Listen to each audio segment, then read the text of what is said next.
সোহেল উল্টাপাল্টা হিসেব করিস না, তোর থেকে আমি 250 টাকা ভাই।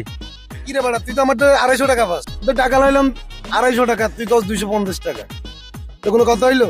আমি মানতাম না, তুই আমার 250 টাকা দিতে হইব। আমি 250 টাকার 1 টাকাও বেশি দিব না তোরে। কিরে মামা, তোরা দুজন কি জিনিস ঝগড়া করতেছস?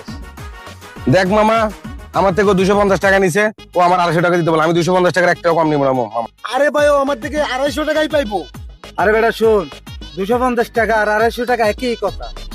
ওই বেটা, তুই আইছো চুল ছিটতে, ও আমার থেকে 250 টাকা পাবে, 250 টাকা দিমু কি লিখা? আমি তো 250 টাকা ভাই, আমি 250 টাকা জিন্দিগি তো লইতাম না। ওরে আল্লাহ, তোরা কেমনে বোঝাইতাম 250 আর 250 একই? তুই আমার খাম্বাটা বুঝো, খাম্বাটা বুঝো।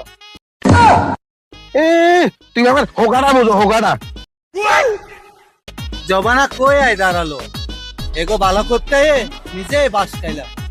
দেখ তোকে বোঝান মানে পাগলের বোঝা এক কথা।